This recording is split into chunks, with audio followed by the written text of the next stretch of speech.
Buenos días, en esta oportunidad voy a compartir con ustedes el contenido Movimientos Independentistas en América. Antes de iniciar nuestro contenido, vamos a elevar una oración a nuestro Creador, que dice así: Mi Dios, bendícenos en esta semana que comienza. Haz que tu luz, guía, protección y sabiduría nos acompañe cada instante. Extiende tu amor a cada miembro de nuestras familias. Amén. Es necesario que nosotros, ¿verdad? Siempre estemos en constante comunicación con nuestro Creador, porque sabemos que en este tiempo, si nosotros no creemos, no confiamos, si no clamamos a nuestro Creador, nuestra vida va a ser más difícil. Ahora sí vamos a hablar un poquito de los antecedentes del movimiento independentista en América. El movimiento independentista en América fue un proceso de guerra que se desarrolló desde el siglo XVIII hasta principios del siglo XIX, allá por los años de 1700 a 1824. Este movimiento es resultado de un proceso evolutivo que se venía gestando durante los 300 años de la dominación española en América, además de una serie de sucesos externos que influyeron en el ánimo de los americanos para liberarse del yugo español. Recordémonos que esos 300 años de dominación española en América fue un periodo en el cual la corona española nada más se aprovechó de las riquezas y todo lo que pudiese tener valor en nuestro continente, ¿verdad? Lo cual era utilizado por ellos para financiar los conflictos que tenían con otros países o para mantener el nivel de vida alto que les gustaba tener a los reyes de Castilla. Bueno, los movimientos independentistas o la independencia de América tuvo causas internas y causas externas. Primeramente vamos a hablar de algunas causas internas, algo ocurrido en las colonias españolas. Los criollos, a los criollos se les asignaban cargos políticos bajos.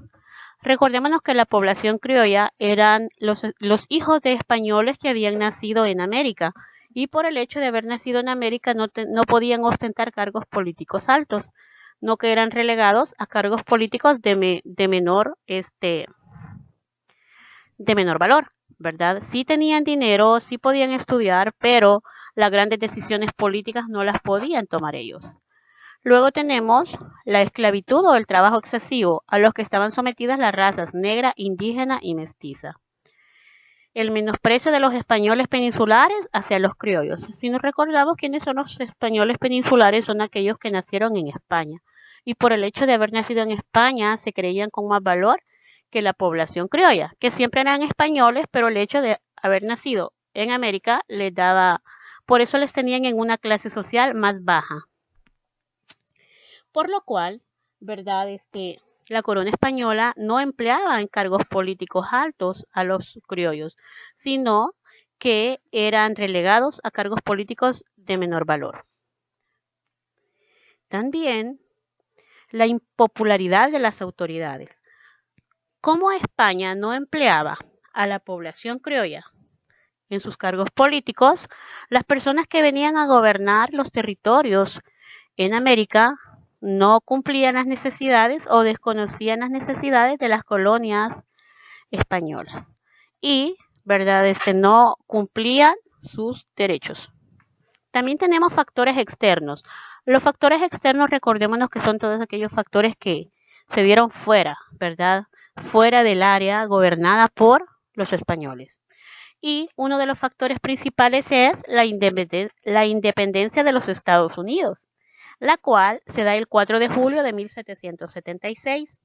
Este fue el inicio de una serie de revoluciones en América, donde se proclamaba que todos los hombres son iguales ante la ley y que tienen derecho a la propiedad privada y a la libertad. También tenemos la Revolución Francesa, en la que la Asamblea dispuso la eliminación de privilegios de los nobles, defendiendo los derechos del hombre y del ciudadano, cuyos principios son la libertad, la igualdad y la fraternidad.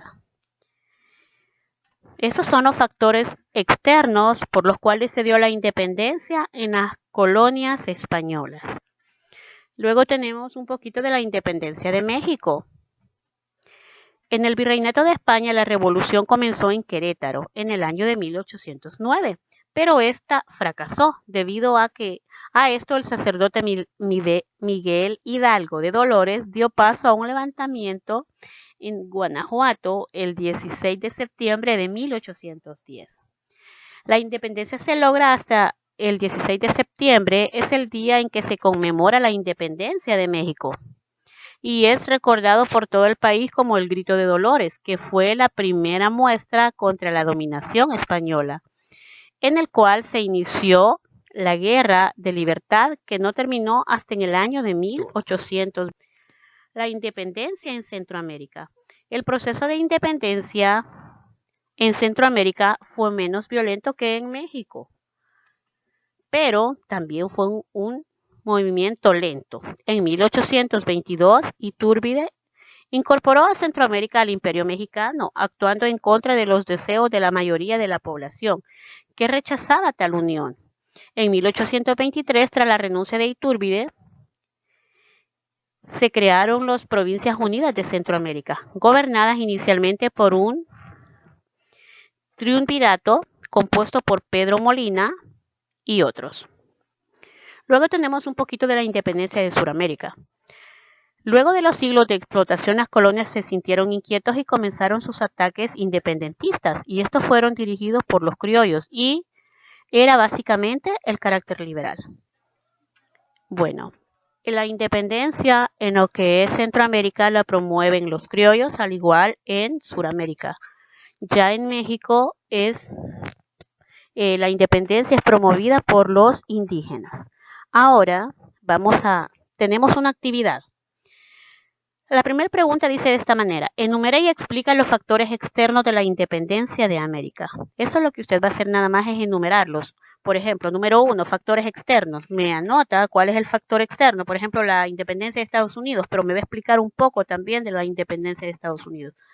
Así sucesivamente va a ser con los factores externos e internos.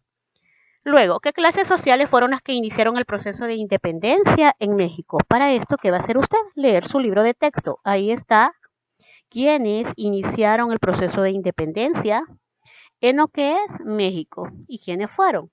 Fue la población indígena y los mestizos. Y así sucesivamente. Todas las preguntas están en su libro de texto y en la información que acompaña la guía, así como en la presentación que yo les mostré hace un momento. Cuídense mucho, bendiciones, los quiero.